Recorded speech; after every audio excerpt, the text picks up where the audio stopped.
Bismillahirrahmanirrahim. Assalamualaikum warahmatullahi wabarakatuh. Hamdan wa syukranillah, amma ba'du.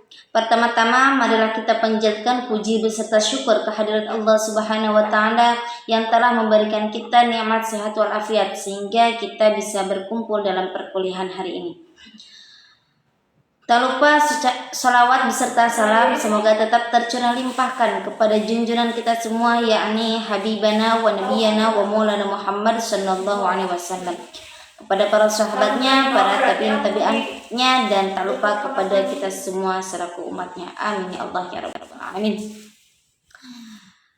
Kami ucapkan terima kasih kepada Bapak Ganjar Yusuf Sofian selaku dosen pengampu mata kuliah ilmu pendidikan Islam yang telah memberikan semangat kepada kita sehingga kita bisa menyelesaikan makalah ini dengan sebaik-baiknya. Baik, langsung saja. Dalam perkuliahan hari ini kita akan menjelaskan tentang lembaga pendidikan Islam. Rumusan masalah, apa itu lembaga pendidikan Islam, apa itu prinsip-prinsip lembaga pendidikan Islam, tanggung jawab lembaga-lembaga pendidikan Islam, dan jenis-jenis lembaga pendidikan Islam. Yaitu tentang apa itu lembaga pendidikan Islam. Secara terminologi, menurut Hasan Nanggulung, lembaga pendidikan merupakan sistem yang bersifat mujarrad atau konsepsi yang terdiri dari kode-kode, norma-norma, ideologi-ideologi, dan sebagainya, baik secara tertulis maupun tidak, termasuk perlengkapan material dan organisasi simbolik. Adanya kelembagaan dalam masyarakat dalam rangka proses pemberdayaan umat merupakan tugas di mana tanggung jawabnya yang kultural dan edukatif terhadap anak didik dan masyarakat semakin berat. Tanggung jawab lembaga pendidikan tersebut dalam segala jenis menurut pandangan Islam adalah erat kaitannya dalam usaha untuk mensukseskan misi sebagai seorang muslim. Prinsip-prinsip lembaga pendidikan Islam. Apa itu prinsip lembaga pendidikan Islam?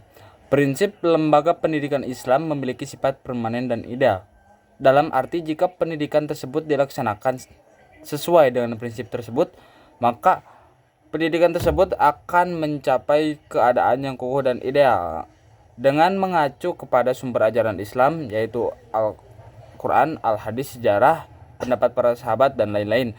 Dapat dijumpai juga prinsip pendidikan tersebut sebagai berikut. Yang pertama, prinsip wajib belajar.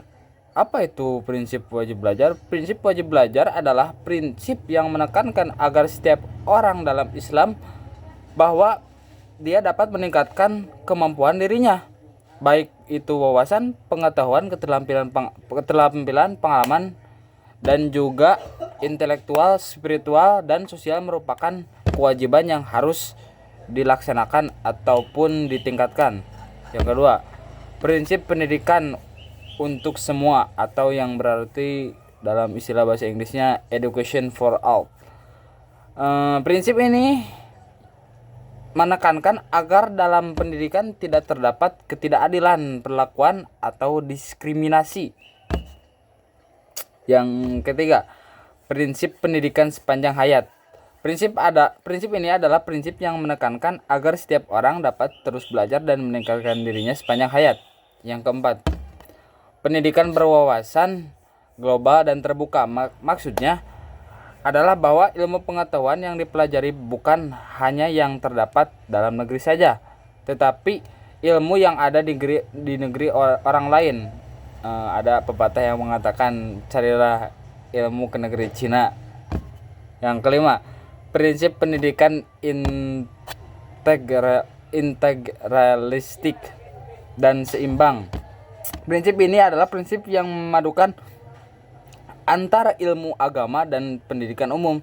Jadi seseorang itu tidak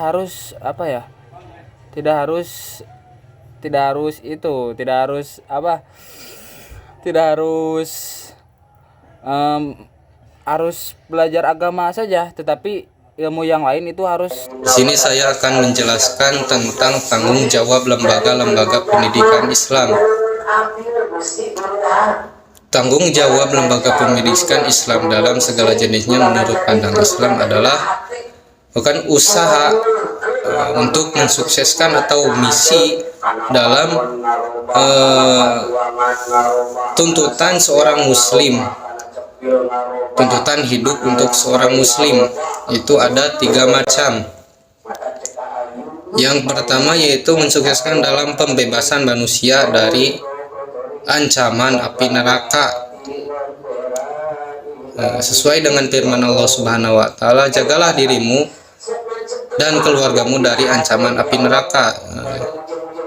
Quran surat At-Tahrim ayat 6. Dan yang kedua yaitu pembinaan umat manusia menjadi hamba Allah, menjadi hamba Allah yang memiliki keselarasan dan keseimbangan hidup, bahagia di dunia dan di akhirat. Dan yang ketiga itu membentuk diri pribadi manusia yang memancarkan sinar keimanan, yang kaya dengan ilmu pengetahuan, yang satu sama lain saling mengembangkan hidupnya untuk menghambakan dirinya kepada Khaliqnya. Nah, tanggung jawab pendidikan Islam diselenggarakan dengan kewajiban mendidik. Bimbingan itu adalah aktif dan pasif. Tetapi yang kemudian ada jenis-jenis lembaga pendidikan Islam. Nomor 2 adalah lembaga pendidikan Islam ditinjau dari aspek penanggung jawab, yaitu tanggung jawab pendidikan merupakan suatu tugas wajib yang harus dilaksanakan. Sebagaimana pengertiannya, yaitu ditinjau dari aspek penanggung jawab.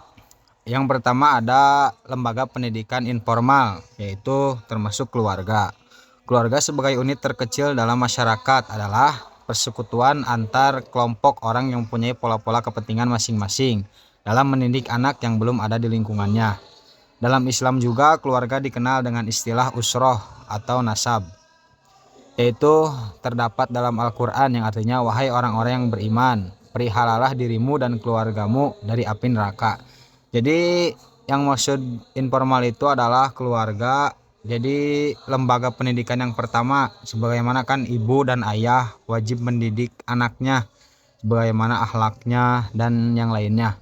Yang kedua adalah lembaga pendidikan formal, yaitu sekolah atau madrasah. Abu Ahmad dan Nur Ubiyato memberikan pengertian tentang lembaga pendidikan sekolah, yaitu bila dalam pendidikan tersebut diadakan di tempat tertentu, teratur, sistematis, mempunyai perpanjangan dan dalam kurun waktu tertentu, berlangsung mulai dari pendidikan dasar sampai pendidikan tinggi, dan dilaksanakan berdasarkan aturan resmi yang telah ditetapkan. Jadi sebagaimana kita pertama dididik oleh orang tua dulu, oleh keluarga di rumah, dari mulai tidak bisa memakai baju, terus banyaklah hal lain. Setelah itu kita disekolahkan ke lembaga formal, yaitu sekolah dari mulai sekolah dasar TK, terus sekolah dasar 6 tahun, terus SMP, terus SMA, dan juga sampai perguruan tinggi. Yang ketiga adalah lembaga pendidikan non formal, yaitu masyarakat. Lembaga pendidikan non formal adalah lembaga pendidikan yang teratur namun tidak mengikuti peraturan yang tetap dan kuat. Masyarakat merupakan kumpulan individu dan kelompok yang terikat oleh kesatuan bangsa. Begitu juga dengan tanggung jawabnya dalam melaksanakan tugas-tugas kependidikan, dan juga masyarakat juga ada peran penting untuk melaksanakan kepemimpinan itu. Yang terakhir adalah lembaga pendidikan Islam dilihat dari aspek tempat dan waktu, yaitu pada mulanya pendidikan Islam oleh Nabi SAW secara sembunyi-sembunyi disampaikan melalui individu ke individu. Nah, itu adalah menurut aspek tempat dan waktu. Masih mengenai jenis-jenis lembaga pendidikan Islam, yang mana lembaga pendidikan Islam ini berdasarkan jenis siapa penanggung jawabnya, kemudian dilihat dari aspek waktu dan tempat. Yang pertama ada periode pembinaan. Dalam periode ini, semenjak Rasulullah SAW menyebarkan Islam, kemudian banyak orang berbondong-bondong masuk agama Islam, mungkin terlihat ada kesulitan di mana ingin menyebarkan agama Islam dan mengajarkan orang-orang yang bermasuk Islam gitu. Dibutuhkan tempat untuk pembinaan, dan menyampaikan pelajaran-pelajaran mengenai ilahiyah dan rububiyah dan sebagainya. Dan alhamdulillahnya untuk hal itu, untuk tempat, ada yang memberikan media, memberikan tempat, yaitu di rumah Arqam bin Abil Arqam. Dan di rumah inilah Rasulullah SAW memberikan binaan, memberikan penjelasan mengenai agama Islam. Bahkan juga di sini tempatnya Rasul mengislamkan banyak orang. Dan di rumah ini orang-orang tersebut merupakan orang-orang yang masih dekat dengan Rasul. Bahkan ada juga yang merupakan teman dari kecil mungkin. Kemudian adapun golongannya, ada yang dari golongan orang-orang sudah tua, lansia, dan juga ada golongan dari anak kecil. Banyak, baik dari pria maupun wanita. Di rumah ini Rasulullah menyampaikan banyak tentang agama Islam, karena tadi memerlukan tempat dan waktu yang disampaikannya untuk secara sembunyi-sembunyi gitu, karena belum terang-terangan. Yang mana nantinya Rasul pun akan merencanakan untuk memindahkannya ke masjid yang menjadi tempat utama untuk penyebaran Islam. Tapi untuk periode ini, periode pertama yaitu pembinaan, dibutuhkan tempat yang khusus gitu ya, sehingga menjadi aplikasi bagi kita di masa sekarang bahwa rumah adalah tempat utama menjadi madrasah gitu ya, madrasatul ula, yang mana penanggung jawabnya sendiri adalah orang tua, adalah ibu gitu, yang mengajarkan kepada anak-anaknya ataupun mengajarkan agama Islam kepada keluarga dekat dan kerabat dekat. Sekian. Mengenai periode keemasan, lembaga pendidikan Islam mengalami periode keemasan pada zaman kekuasaan dinasti Abbasiyah, yang mana pada masa itu kekuasaan dinasti Abbasiyah itu sangatlah luas, dimulai dari India dan Asia Tengah sampai ke Spanyol, bahkan sampai ke Maroko. Adapun karakteristik yang sangat menonjol pada masa itu yaitu mengenai pendidikan bagi seluruh anak pada masa itu diadakan secara gratis atau cuma-cuma. Itu adalah suatu karakteristik yang sangat menonjol pada masa itu. Kemudian lembaga pendidikan Islam mengalami periode penurunan. Periode penurunan ini dimulai pada abad ke-11 Masehi sampai ke abad 15. Periode ini pada periode ini perkembangan kebudayaan dan peradaban sains sangatlah menurun di wilayah Timur Tengah. Lembaga-lembaga pendidikan Islam umumnya ditekankan fungsinya kepada studi keagamaan dan tempat pendidikan latihan bagi keperluan politik guna mempertahankan kepercayaan dan politik Islam. Jadi pada masa ini materi bagi para pelajar itu ditekankan ke mengenai materi keagamaan dan politik. Itu adalah salah satu penyebab dari menurunnya kualitas pendidikan Islam pada masa itu. Kemudian pendidikan Islam mengalami periode stagnasi dan kehancuran. Periode stagnasi ini dimulai pada abad 15 Masehi sampai ke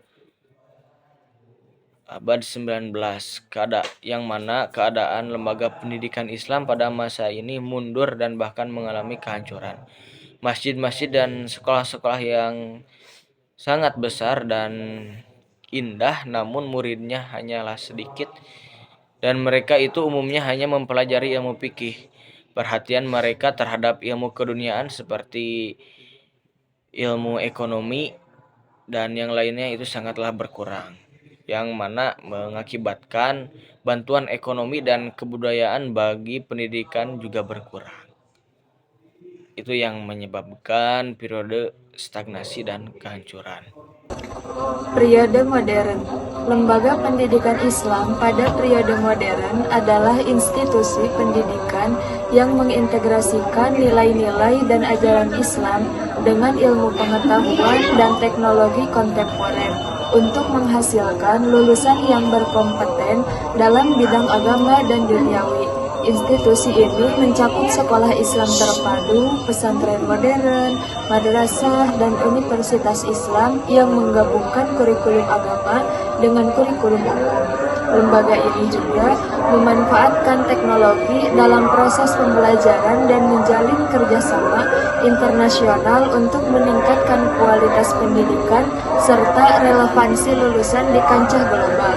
Tujuannya adalah menciptakan individu yang berakhlak mulia, berpengetahuan luas, dan mampu berkontribusi positif dalam masyarakat modern. Tujuan-tujuan lembaga pendidikan Islam. Yang pertama, tujuan umum. Tujuan umum lembaga pendidikan Islam adalah untuk mengembangkan individu yang memiliki keseimbangan dalam aspek spiritual, intelektual, moral, dan sosial. Dengan tujuan-tujuan tersebut, lembaga pendidikan Islam berusaha mencetak generasi yang tidak hanya cerdas secara intelektual, tetapi juga unggul dalam akhlak dan spiritualitas. Selanjutnya adalah tujuan akhir. Pendidikan Islam itu berlangsung seumur hidup, maka tujuan akhirnya terdapat pada waktu hidup di dunia ini telah berakhir pula. Tujuan umum yang berbentuk insan kamil dengan pola takwa dapat mengalami perubahan naik turun, bertambah dan berkurang dalam perjalanan hidup seseorang. Tujuan akhir pendidikan Islam dapat dipahami dalam firman Allah Subhanahu wa taala dalam Quran surat Ali Imran ayat 102 yang artinya, "Hai orang-orang yang beriman, bertakwalah kepada Allah sebenar-benar takwa kepadanya, dan janganlah sekali-kali kamu mati melainkan dalam keadaan beragama Islam." Yang nomor 3 adalah tujuan sementara. Tujuan yang akan dicapai setelah anak didik diberi sejumlah pengalaman tertentu yang direncanakan dalam suatu kurikulum pendidikan formal. Pada tujuan sementara berbentuk insan kamil dengan pola takwa sudah kelihatan meskipun dalam bentuk sederhana. Sekurang-kurangnya beberapa ciri pokok sudah kelihatan pada pribadi anak didik. Yang selanjutnya adalah nomor 4, tujuan operasional. Tujuan operasional adalah tujuan praktis yang akan dicapai dengan sejumlah kegiatan pendidikan tertentu. Suatu unit kegiatan pendidikan dengan bahan-bahan yang sudah dipersiapkan dan diperkirakan akan mencapai tujuan tertentu. Dalam pendidikan formal, tujuan operasional ini disebut juga tujuan instruksional, yang selanjutnya dikembangkan menjadi tujuan instruksional umum dan tujuan instruksional khusus. Tujuan instruksional ini merupakan tujuan pengajaran yang direncanakan dalam unit kegiatan pengerjaan. Dua dari beberapa tujuan di atas, akhir dalam pendidikan Islam adalah pembentukan pribadi khalifah bagi anak didik yang memiliki fitrah, roh di samping badan, kemauan yang bebas, dan akal.